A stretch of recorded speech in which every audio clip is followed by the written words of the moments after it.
Good evening, everyone, and welcome to tonight's webinar, our first in 2015 on Motivated to Get Organized. My name is Ann Gilbert, and I'm the Programs Manager for Can Do Multiple Sclerosis, and I'm happy to be your moderator this evening. For those of you who might not be familiar with who we are, Can Do MS is an innovative provider for lifestyle empowerment programs for people who live with MS and their support partners.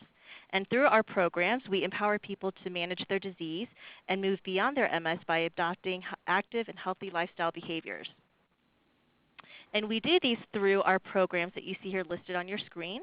We have our four-day Can Do program. That's our flagship program that we do once a year. We have our one-day Jumpstart program that we do around the country about 5 or 6 times a year. And then we also have our new 2-day program called Take Charge, and we have our webinar series. So if you visit our website at www.mscando.org/programs, you can learn all about our programs and how you can get more involved. We're also on social media, so look for us on Facebook or on Pinterest, Twitter, LinkedIn, or YouTube, and connect with us. And you can learn about all kinds of up-to-date information regarding our upcoming programs and events. And you can also find some fun videos and old webinar recordings on our YouTube page.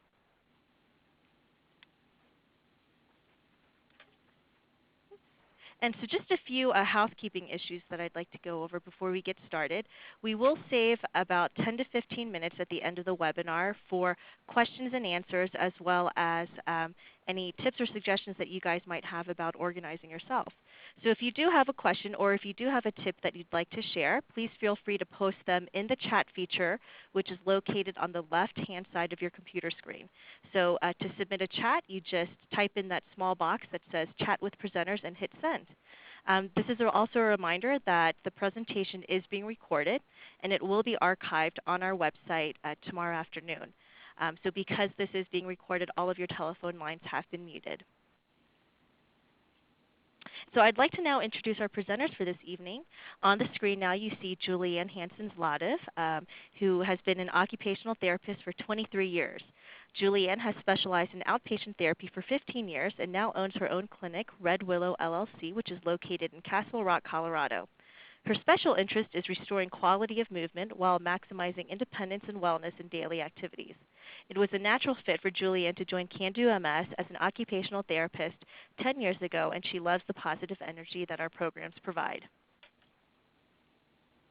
And here you'll see Dr. David Rintell, who is a psychologist that has worked with people with multiple sclerosis and their families for over 25 years. He's on the staff of the Partners MS Center at the Brigham and Women's Hospital in Boston and the Partners Pediatric MS Center at Massachusetts General Hospital in Boston. He is a clinical instructor in psychiatry at Harvard Medical School, and he's also on the faculty of the Brandeis University Genetic Counseling Program. So I'm very, very excited to welcome both Juliann and David. Thank you very much, Ann, and welcome everyone to our presentation tonight. We have had a lot of fun putting this together, and as a matter of fact, it has probably lit a fire under me to become more organized in my house. So it's working both ways. I hope it works well for you, and it's certainly working well for me. And this is Juliann, by the way. And Ann, do you know if David is on the call? Well, he's supposed to be. Yeah, he was supposed to be, but I haven't heard of it. David, are you out there? Are you on the call yet? Oh my goodness. Sorry for being late. I had a doctor's appointment today, but first I couldn't find my car key. Then I forgot where the office was inside the hospital, and when I finally got to the office, they told me that I had come to the neurology office when I was supposed to go to the urology office. So I had to wait quite a while until the urologist had time to see me. Oh, David, you need to get more organized for 2015. But guess what? You are absolutely in the right place. So, we're sorry David is late, but his problem today had a lot to do with organization. So today we're going to be talking about different ways to address organization, and we're going to try to solve David's problem. But we're also going to talk about a few other things. We're going to talk about clutter and how to reduce clutter so that you can find what you need when you need it at the moment that you need it. We're also going to be talking about the mail, which is my personal favorite. All the mail that keeps coming in, it keeps coming in every day. How can you handle that and other paperwork issues that pile up? We're going to talk about making your kitchen work very well and working efficiently for you. And we'll do some whole house thinking. How can you get things to be very organized throughout your whole house? Another thing that's a big favorite of mine is talking about planning and how planning can provide a big picture. It can help save steps to doing a project, and it can also help fight fatigue. We're going to talk about medications and remembering medication schedules and preventing that overwhelm feeling that comes with disorganization. But first, let's get to the reasons that David was late. So it's really hard to be on time to appointments or really anywhere if every time you go somewhere you have to find your keys. And it doesn't really have to be just your keys. It can be anything else. It can be your purse or your wallet, or it can be your coat. It can be just about anything. So, David, where do you usually keep your keys? Well, Juliann, I guess, let me think about it. I usually put them on my night table at night, last thing before I go to bed. But sometimes I put them in my jacket pocket, because then I'll have it when I put on my jacket. But I'm in Boston, and it's been really cold, so I've been using my winter coat. So I'm not wearing my jacket. And then sometimes I put them, somewhere else. David, I think I'm getting the picture here. Here's a possible solution. It's called Everything Has a Home. So what you do is you choose one place to put your keys, and it's always in that place. And a good place that's recommended is to put them right by your door, hanging on a hook. Of course, you want to make sure that no one from the outside can see all those keys hanging there, but that's a good place to start with that. So, David, did you write down the day and the time and the location of your appointment today? Well, Juliann, I know I'm kind of disorganized, but I did write it down. I wrote it on the calendar that we keep on the refrigerator. It has like pictures of dogs on the top and then the date, and we write in all of our appointments. But I didn't have it when I got to the hospital, so then I couldn't remember which doctor. And after I got through traffic, and traffic is really bad in Boston, and also let me just tell you that people drive kind of crazy. So by the time I got to the hospital, I kind of couldn't remember which doctor I was going to see and what time and where the offices were. I have to say, I used to remember all these details really well, but now since I have so many medical appointments, I have a hard time remembering. The truth. Well, that's a common thing. And by the way, I won't drive in Boston. I'm too scared. That's good judgment, Joanne. So one of the ways to help get organized when medical appointments begin to pile up or you start to have more of them, as we start to see specialists, everybody has a specialty anymore. And so we start seeing more and more people. It's really helpful to have an organizational tool, a scheduling tool that you can keep in your pocket or in your purse. So that can be a planner that you write on. That can be a smartphone.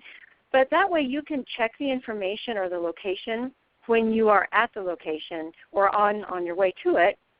And you can also enter in your next appointment. Well, yeah. And you can enter in your next appointment when you're there. But here's another good tip. Since most of us live with a partner or we live with a family, everybody else in our family is usually also very busy.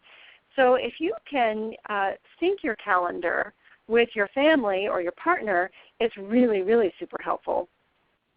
And it's easy to do that with a smartphone. Probably a lot of people already do that. And that way you can see what everybody else in the family has scheduled, and then you won't schedule something like, say, on your anniversary or something. So here are a few tips sort of pulled apart that you can think about for a calendar. So you want to keep a calendar with you, paper, smartphone, or tablet. you can use a shared Google Calendar, and in my house it works great because my husband has an Android and I have an Apple, so you can still communicate that way. And using the Everything Has a Place system for putting things away. So that can work for your keys if you put them by the door, putting your purse in the same location every time, putting your coats in the same location. That way you know where everything is. And then here's my favorite tip, because this is the one I have to take home with me every night. Double check your calendar every evening and every morning. And this is especially true if you are in any way distracted, busy, or overwhelmed. And who of us is not some of that some of the time? But I know that personally, I have missed appointments entirely by thinking that I knew what I had on my calendar and not bothering to double check it. So that's kind of embarrassing. So I've developed a habit of trying to check every evening and every morning. And then another good thing to do is to put the GPS, the address of where you're going, into the GPS, just to make sure. I know some of the specialists that I go and see have different locations. And so I have to remember, or I can write it down, which location I'm supposed to see them at. So I have to be honest, David, I can usually get to my appointments on time, but my house has become so cluttered that everything takes me longer. And I'm always shuffling papers around and moving this and moving that and moving this around to there. And, you know, honestly, my husband almost tripped over a box the other day, and I don't really want him to get hurt. So do you have something you can help me with on that? Well, Juliann, you've come to the right webinar. Awesome. So let's talk about some tips for decluttering. And the first is to go back to the idea that everything has a home. So just like you advised me to always put my keys in the same place, one of the first ways that we can take control of the clutter is to decide where are we going to put things and to try to keep putting them in the same place. So actually in the pictures you see shelves with like labeled baskets, and that's one way to do it. So I might have a basket that says keys, where I might put my keys or my wallet at night. And although I always wonder, I always want to be those people who hang all their tools up in the same place, you also, some people actually make an outline of the tool or of the tennis racket on a pegboard so they can remember what is the designated home for that object. And putting things away in their place really sort of keeps them off the floor and would keep your husband from falling. That's awesome. Now, when you're dealing with clutter, it's just so overwhelming. And it's like, what is the first thing I should do? Or my whole house is cluttered, so where do I start? And if you go walk around all the rooms in your house and you see all the clutter, it can feel so overwhelming that you're already too tired to get going. So one suggestion would be to start small. Go room by room.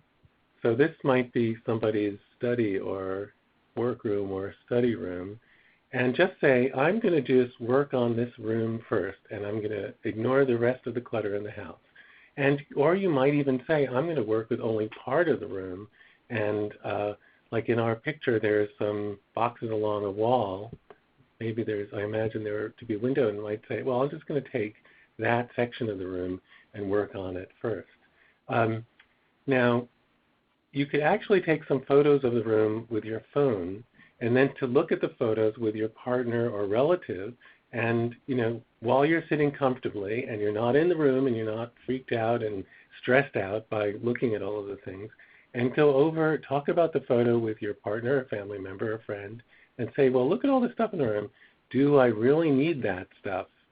And you can start making a list of, just from the photo in your room, about some things that you could remove that perhaps you might donate, give to a friend, or put out on trash day if you don't think anyone could use it. Now, I'm a sentimental guy, so I find it hard to get rid of things that have meaning to me. Some of them might be like really nice and remind me of good times. Some of them actually don't remind me of good times, but I don't want to throw it away. And some of the stuff, I think I'm kind of like I have things and I think maybe I'll need them someday, but the likelihood is that I'm not. Like I have an old computer keyboard, and why do I have that? I have a new one already. It's working okay. It's hard to get rid of things that you're attached to or that have meaning to you. So since it's difficult, Juliann, and you're a clutterer, try this tip. Is if you have things that are sentimental, like mementos, like this Grateful Dead T-shirt that came from one of the Grateful Dead concerts, how can you get rid of that? On the other hand, do you really wear a Grateful Dead T-shirt anymore? So you might take a photo of your family holding the object, or you might have your daughter wear the Grateful Dead T-shirt, so you have a picture of it that you could remind you of your great times at the Grateful Dead concerts. So it's still there. It's still a memento is there to remind you. That's the word memento has something to do with memory and reminding, but you don't have to have it cluttering up your house. And in fact, you can put it as a photo on your computer, so you don't even have to think where the photo goes. Now, someone also commented that if you mark that if you don't use it, get rid of it. So that's a very astute comment. And the problem is, you may not have used it for a while, and you may not feel like you should get rid of it because you think you might need it. So there's something called a purgatory box.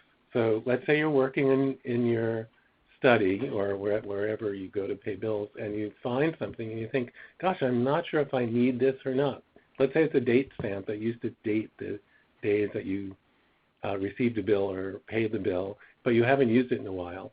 So you put it in the purgatory box, put all of those items in the purgatory box as you're going through the clutter or the items in your room, put a date on the box, and then put it in your basement or out of the way, or your attic or your garage. And if you haven't gone back to that box, let's say you could decide, but I think let's say in 6 months, if you haven't gone to fetch any of those items in 6 months, I would say you could feel pretty comfortable donating it, throwing it away, moving it on in some way or another. So, David, I love that tip because it seems invariably that if I do go ahead and part with something and throw it away, like 3 or 4 days later, suddenly there's a need for it. I'm like, I knew I shouldn't have got rid of that. So this way, if I truly haven't gone back to it and I go back to the purgatory box, and then I can actually comfortably get rid of it all. So I love that. Yeah, this is something that I can use as well, because I have the belief about almost any object that I think I'll use it sometime, and I keep thinking about the times that I've had to go to the hardware store or some other store to buy something that I knew I had at one time, but I don't anymore, or I can't find it. So the purgatory box kind of gives you a second chance that if you, it's almost like you threw it out or you gave it away, but you can still retrieve it after a while. So I do think that it's a good method for those of us who get overly attached to our possessions to try to move things out of our cluttered rooms. So another idea when you're decluttering and organizing your room is to use X-ray vision. Now, none of us are Superman probably, but plastic shoe boxes where you can actually see the contents can be very helpful, and it's not hard to find things because you can see right inside, or like this person has put labels on the outside. I think, sometimes putting labels on is time consuming. I don't really like to do it, but I could look and see what it is. So a lot of the things that might have been on top of a table or on top of a bookshelf can be stacked up in these boxes. So I think it's a pretty useful idea.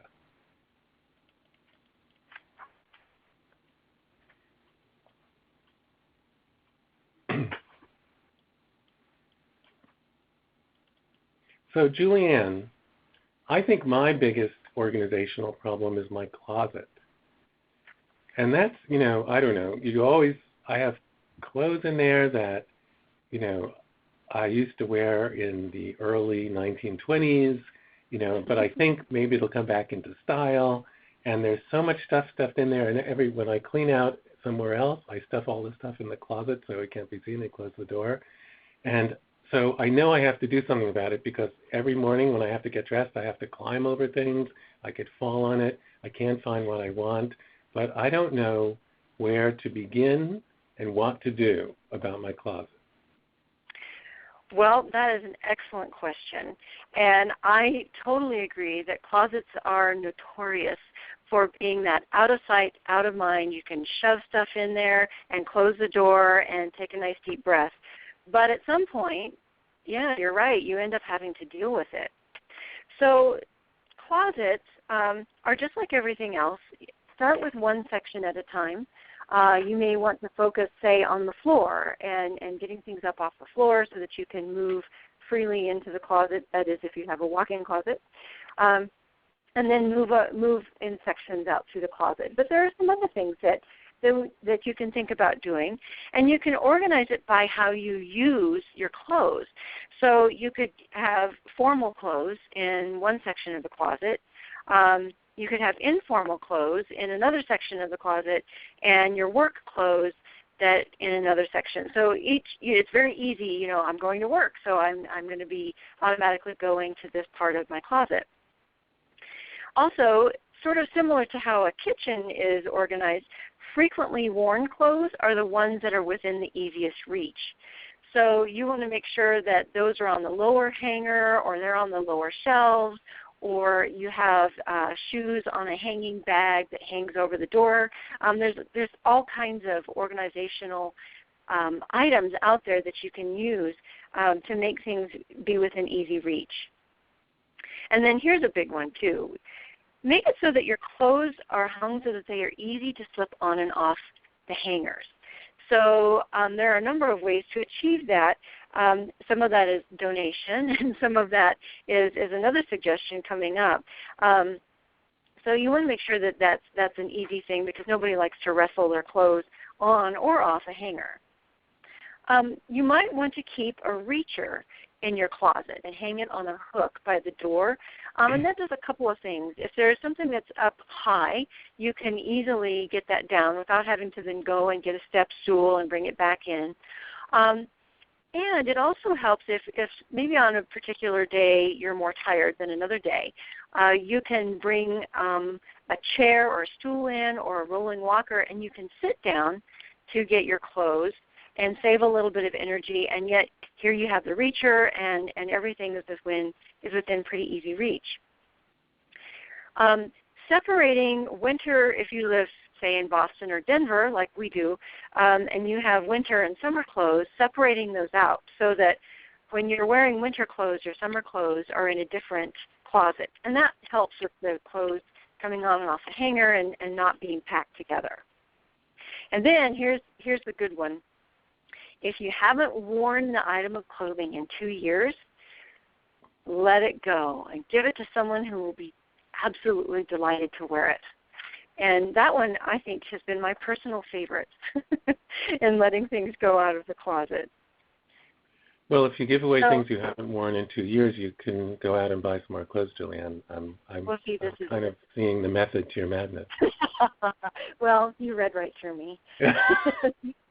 I have to say that I always think I'm going to, clothing is my worst area of cluttering, because I always think, I remember buying it, I think I'm going to wear it, and then there are some things that I never wear, like they're too hot, they're too scratchy. I don't know. Yes. I think I need someone to come and just say, come on, David, get real. When was the last time you wore that? So. Well, that's a really good point. And I have also found that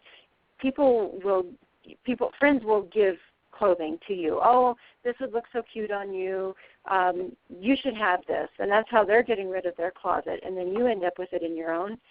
And I have found, by and large, that clothes that people give to me, I never wear because I never chose it in the first place. So you're not wearing that? You're not wearing that orange sweater I gave you last year? Oops.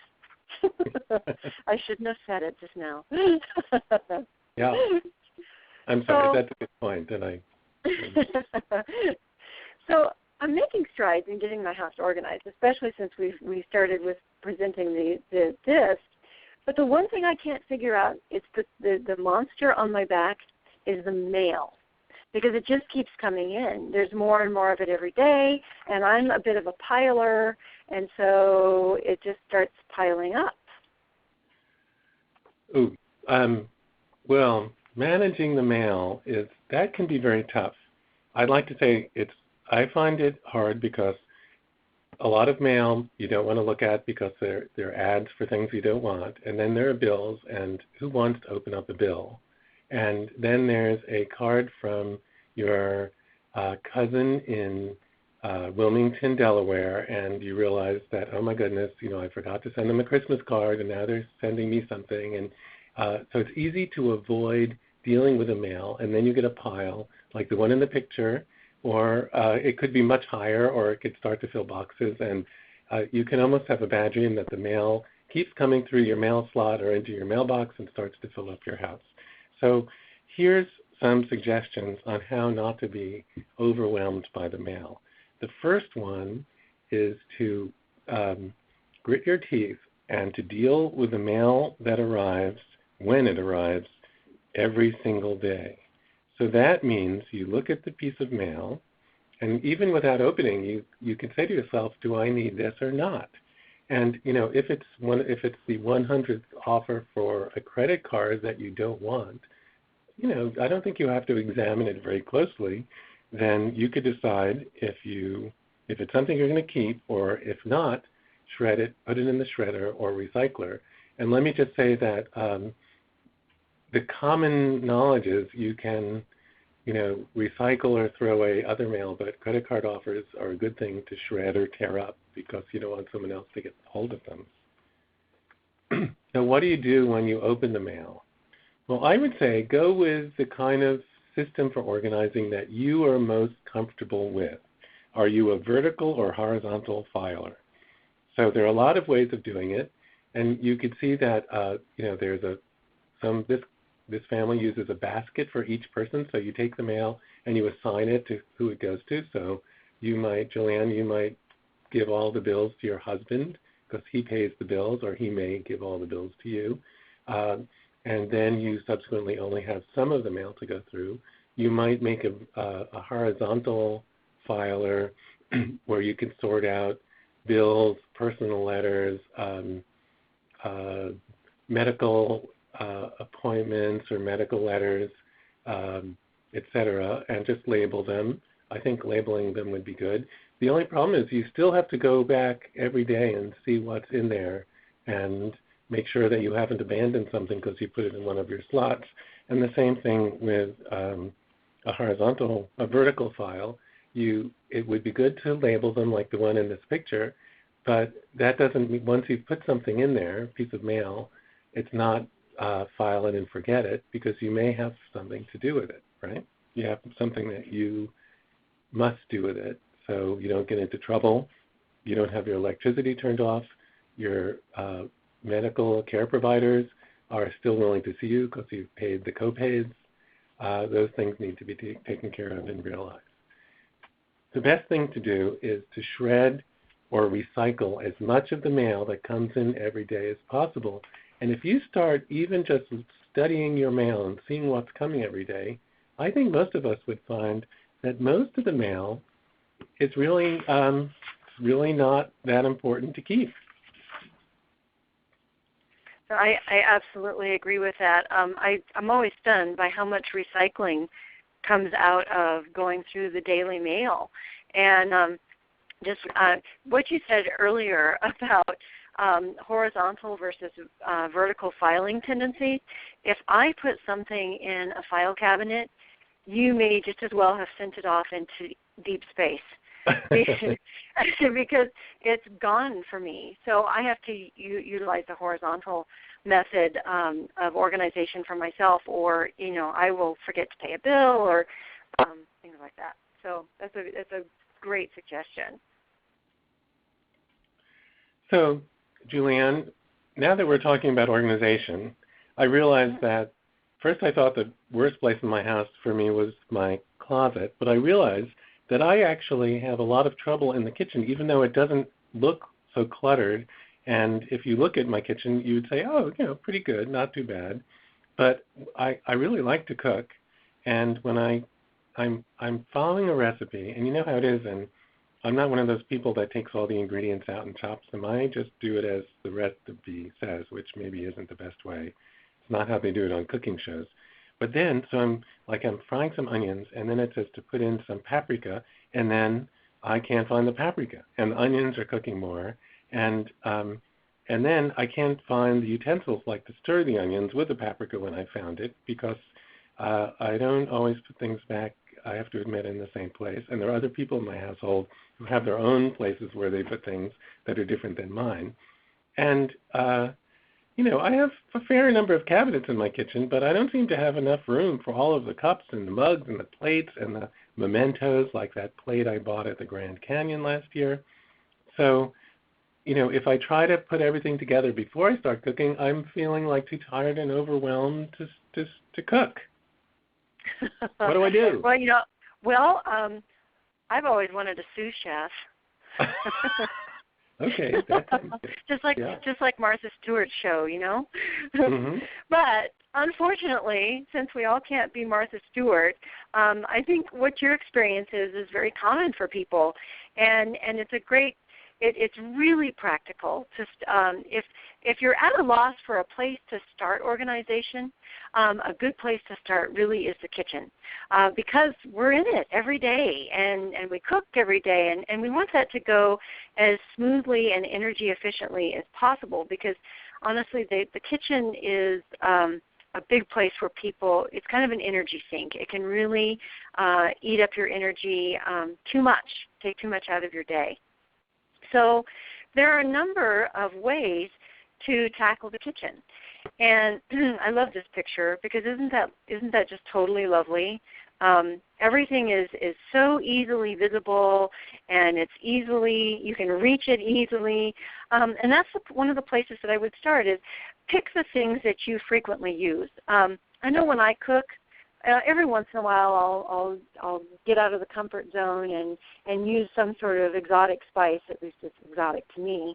But most of the time I use things like salt and pepper and cayenne and some garlic powder or salt and that kind of thing. So those are the spices that you want to have that are within the easiest reach.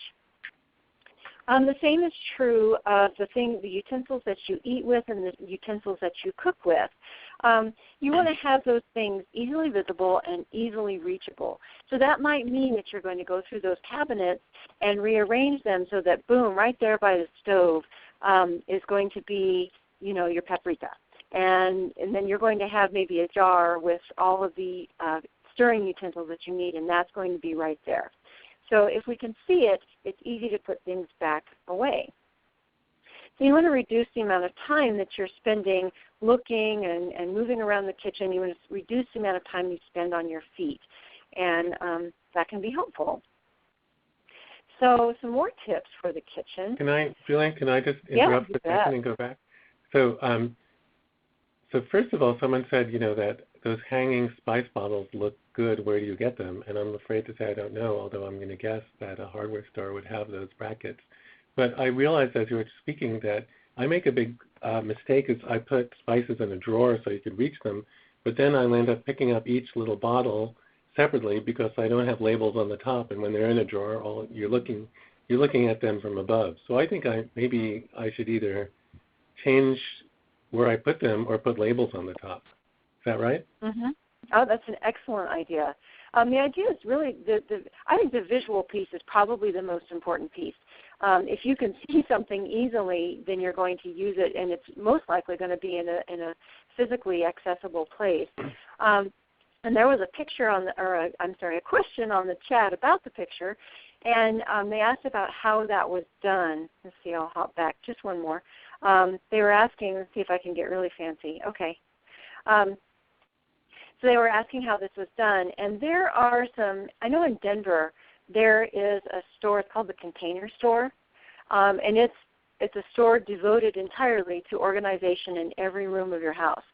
And I think a hardware store is a good place to start with that. Home Depot might have something that you can use for that.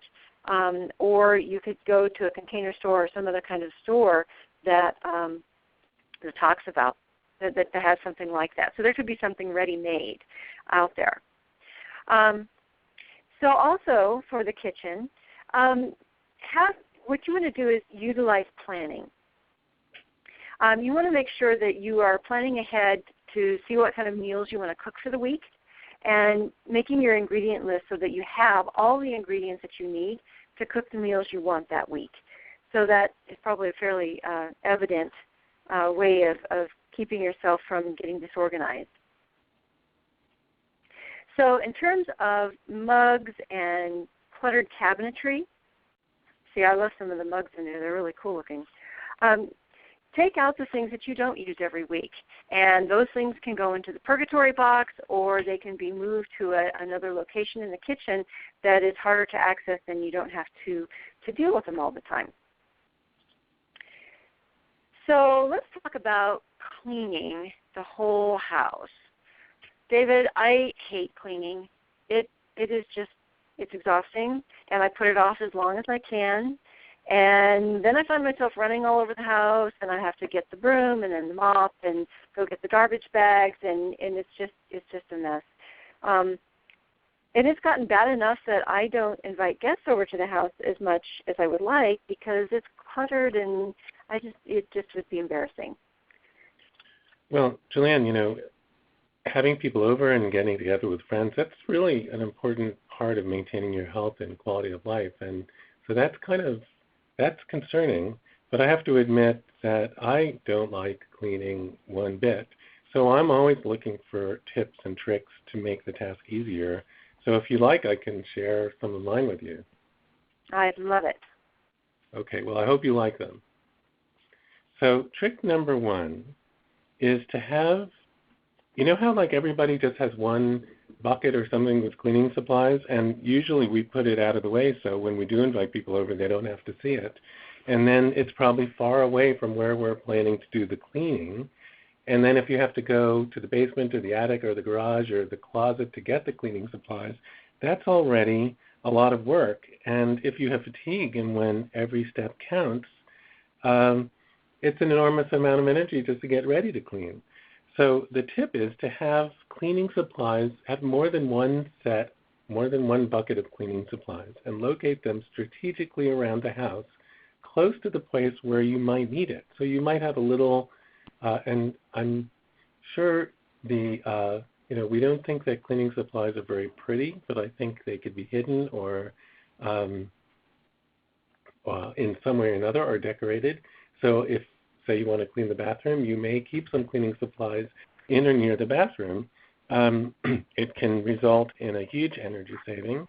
You could use the energy for things that are more fun than cleaning, and you could actually get cleaning done in your house. So I think that could be a useful tip, Juliann.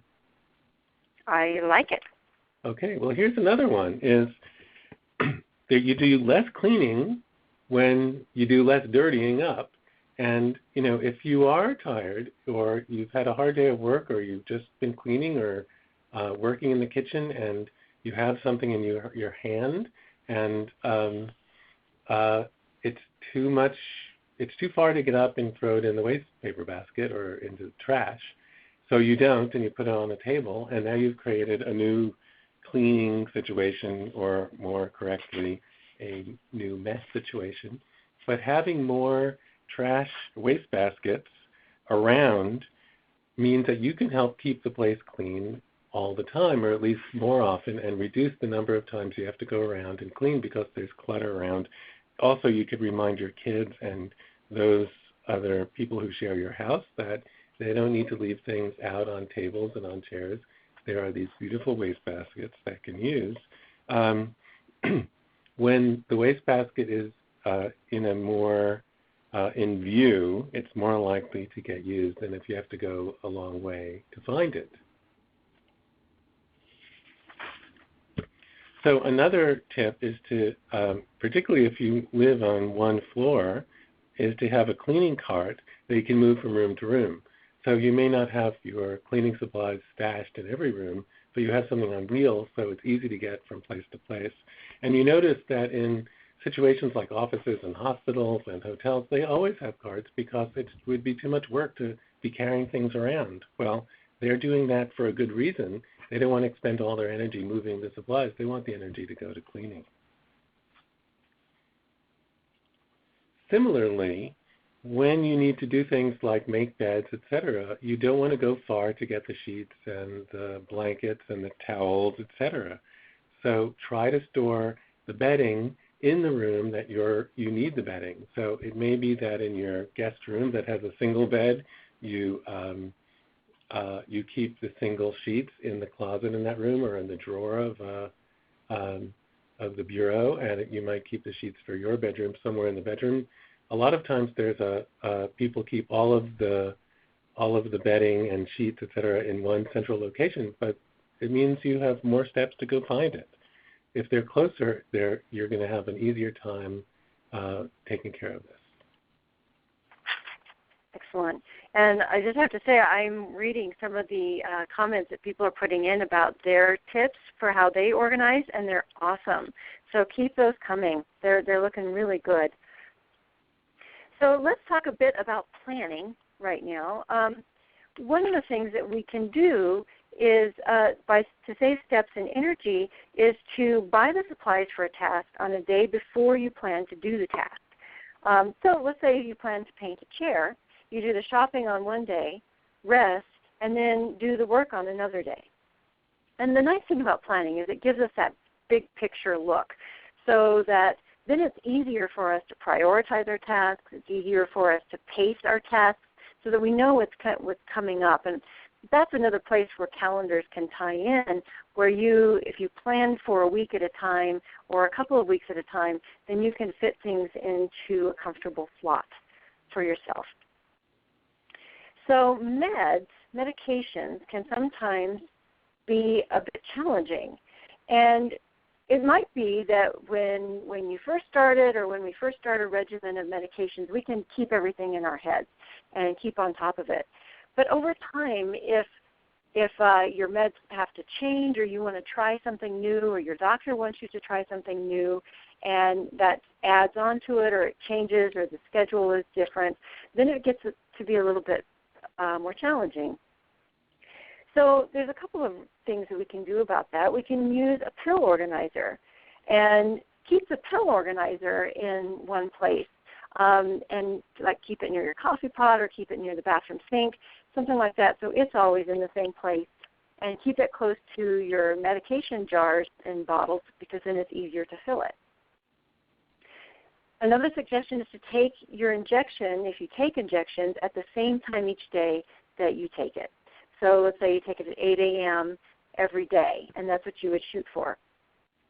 You can use a paper journal or your smartphone to do a couple of things. You can use it to remind yourself when to take meds, and also to record when you have taken your meds and the location of injections and things like that. You can also use that system to keep yourself up to date on things that you don't all very commonly do, like maybe your kid needs you to pick them up from school instead of riding the bus home, or buying flowers for your wife, something like that. I think that I'm going to take that suggestion right away, because my wife would enjoy some flowers, and I often forget. So now you've had some good tips on getting organized, and actually someone commented that they can't see the tips that other people are mentioning, and I think we'll ask Anne to review some of those tips when we're done. But we know that you already have a lot on your plate, and sometimes like the idea of getting organized can make you feel overwhelmed, when the idea and the goal is to feel less overwhelmed. So here are some tips to help prevent that sort of overwhelmed feeling when you want to get more organized and accomplish more. So first, we'd suggest that you create a to-do list, and you might make the list for the day or a week or a month, and then go work on your list with someone that you trust, your partner, a member of your family, a friend, to put the list in order of priority. Some things are more timely, and some things have a natural order. So let me give you an example. if you go back to the young woman who's painting a chair, the natural order is that she should sand the chair before doing the painting rather than the other way around. So if on her list is paint the chair, someone who's helping her go through a list might say, well, you should write down, number one, go to the store and buy the supplies you need. Number two is to then sand the chair and take a day off in between sanding because it's going to wear you out. And then number three is to paint it. Take things one step at a time. So as we're talking about, when you're working on decluttering, either pick one room or just part of one room or one drawer. Start with the most important drawer and go through one drawer every day. Little by little, you'll definitely get there. I think the old saying is the longest journey begins with a single step. Take a little bit of time each day to work on your organization, making sure you know where your keys are, working on your mail. Do a small part of each task every day, and eventually it will be done. Any other thoughts, Juliann, on not getting overwhelmed by all this? No, I think those sum up a lot. I think just doing a little bit at a time, a little bit every day. If you designate, even if you want to be, one of the things that happens to me is you start getting into the organizational task, and maybe a half an hour or an hour rolls by, and although it's satisfying what you have got done, you still see the mountain of things you have to work on. And by that time, you're out of energy. And then that might mean that you're out of energy for something that you want to do later in the day. So you might want to give yourself a time limit and say, I'm going to work on organization in that one room for 15 minutes. And then when the alarm goes off, I'm done, and I'll be satisfied with what I have accomplished. I know I'll be back again tomorrow or the next day, and then I also have energy for the rest of my day. And someone had a question on there about, how do you tackle a disorganized room after a catastrophe like a flood? And my answer to that would be the same. Pick one box or one section and get through that, and then take the time off and come back to it another time. But you had a great quote on here, David. It's a proverb from Mauritania. If you dream of moving mountains tomorrow, you must start by lifting small stones today. And I really like that. Me too. That's a good quote. Well, moving on, you'll see on your screen here that this is a compilation of all the tips or not all of the tips, but a lot of the tips that you heard from David and Juliann tonight, all on one slide. And I do want to remind everyone that you will receive a copy of tonight's webinar slides by email. So you'll also have this slide that you can print out, and you can print this list out to remind yourselves of how you can stay organized easily and more easier. And so I think earlier, Julie, we had asked everyone to kind of type in their own suggestions and their own tips that they use at home to stay organized. And we got a flood of tips in, so thank you everyone for sharing that with us. And if you do have questions, feel free to chat those questions in with us as well. But I was going to go ahead and just start kind of reading off some of these tips that we received, and we got a lot about mail. So here's just a few. This person says, open your mail immediately. Discard junk mail and empty your envelopes immediately. Have file folders for bills and due dates, and file your items immediately. It really helps me to organize. And I think that's a great take. It takes a little bit of discipline, but I think once you start it, it gets pretty easy to fit that into your regular pattern every day. Let's see here. This person says, I open my mail while I'm still in my van or in the garage when I pick up my mail, and I throw the recyclables away before I even bring it into the house. So they don't even bring their this says that they want to throw away into the house. So the trash is already trashed. You're not doing that while you're driving, though, I hope. Yeah. Good point. I can't wait to share this webinar with my husband. He could really use these tips. I'm just reading over these tips, and I'm like, oh, he could use that. I was thinking the same thing. Yeah. I think my wife is thinking the same thing. Yeah. And I really like this tip.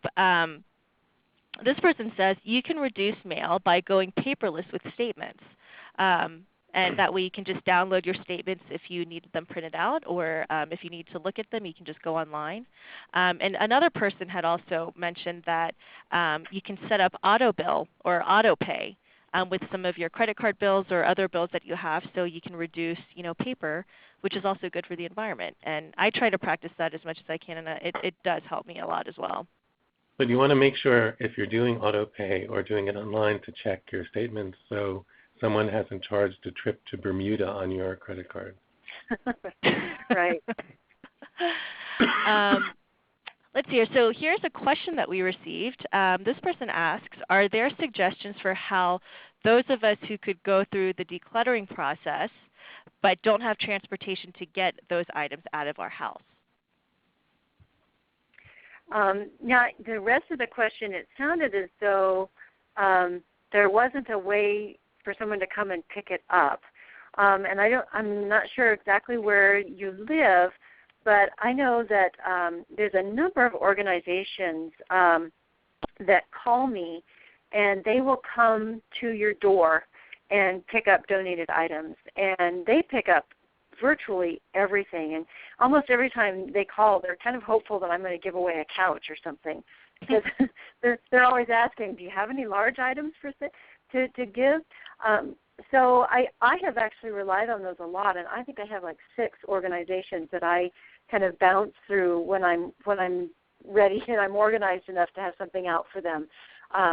So you might want to check in with where you live and find out if ARC or the Lupus Foundation or several of those organizations do in fact come to your door.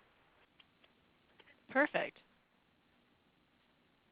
Yeah, I think that would be your local area. It would vary, but I think if you call, say, the local chapter of the MS Society, they would likely know who would come to pick things up, because you're probably not the only person who would like to donate items but don't have transportation. That's a great idea. Yeah, that definitely is. So we've received some other tips about kitchens and how to organize your kitchen. And this person writes, I organize my kitchen by having the things that I use the most on a rack that I have on the counter.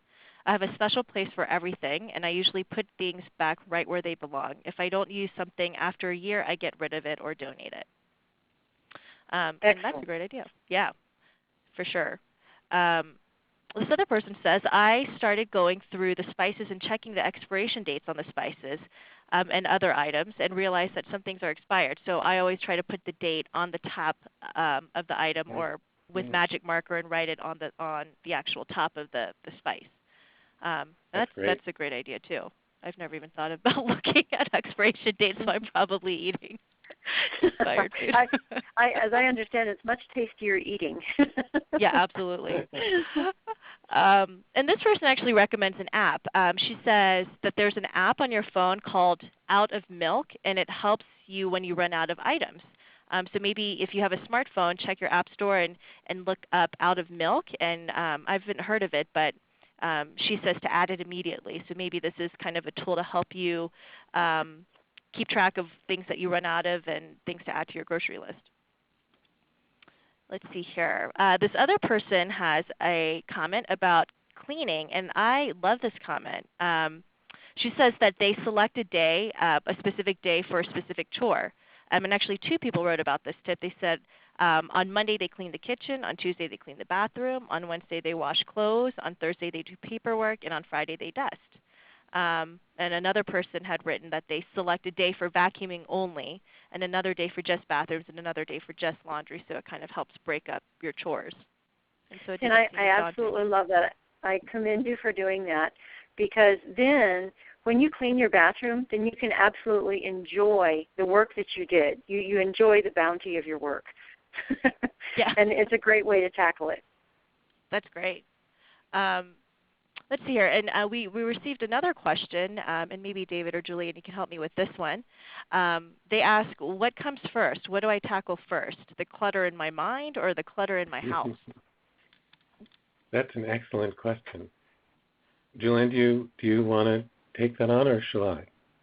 I'm going to punt it to you. Okay. Well, it's hard to know what makes most sense, and I think the answer is it depends. Sometimes if we're feeling overwhelmed or disorganized in our mind, then we think, oh, I need to get my mind together before I take action. And my guess is that taking action on the clutter in your house, in the outside your mind, will make your mind feel less cluttered. Once we do some decluttering, we feel so much better. And I think that the method of decluttering your mind might be to declutter your environment. You've heard a lot of people say, well, I'm going to do this, but I first need to work out my issues. And I think that we could spend a lot of time working out our issues, and that sometimes holds us back from making the changes that would really make our life better. If you take the example to another area of life, if you want to get along better with your partner, you could think about ways of getting along better for a really long time. But I think acting, an act of kindness or understanding, or flowers, as Juliann pointed out, would probably get you some immediate result as compared to going over it and analyzing it in your mind. So I guess I would say there's room for decluttering your mind, but I'd work on the practical realities of your life and see if it has an effect on your mind. And I'm a psychologist saying this, so. To take his word for it. I like that. I like that very much. Absolutely. We have another tip here, and I love this tip. This person says that she actually has 2 vacuums. She keeps one on the main floor and the other on the second floor, and that way she doesn't have to lug it all over the house, and it saves a lot of fatigue and saves her energy to do other things that she would have been able to do if she didn't have to take 2 vacuums all over the place. So I think that's a great tip. When I read that, I got a big smile on my face. Yeah, me too. I thought, why didn't I think of that? Another person wrote that to help her visually, she has a corkboard in the kitchen, and she hangs up any important mail or papers, calendars, or even recipes. And she also uses magnets for her fridge to put up reminders on the fridge or even on cabinet doors. And she says she does it in a quote unquote cheery way so that it doesn't look so cluttered. Cool. Yeah. That's very nice. I thought that was very cool. I love that. So here's a question for maybe you, David. This person asks, how do you break the I just don't care block? Well, that is a tough question. I'm going to guess that is a kind of clutter of the mind kind of problem, which is I think if you're feeling really tired and your mood is low, and you could literally look around you and say, well, I could get up and clean up and, my house would be neater, but I don't really care. So I guess that's a good example of when you really do want to work on the clutter in your mind, and probably not caring is an indication of some of a mood issue, and it means it would be time to talk to one of your healthcare providers about it, to try to get some help with that. It might mean some counseling, it might mean medication, it might mean just a good talk. You may want to talk it over with someone that cares about you, and maybe someone in our the participant group might say if there's anything that gives them a lift to when they feel like they just don't care. I will say that sometimes we do things even though we don't care. And a lot of life means doing things that we don't want to do. I have this discussion with my daughter quite often, but it's true. So I think you could be sitting there thinking, well, I could do this, but I don't care. And you may just remind yourself, well, even though I don't care, maybe I'll do it to see if it makes a difference. Great. Yeah. Thank you, David. So I think we have time for just a couple more tips. And this person says that she uses her phone alarm on her phone to remind her of her meds. So, probably at the beginning of each week, or she has a recurring alarm that is on her phone for each day of when she needs to use her meds.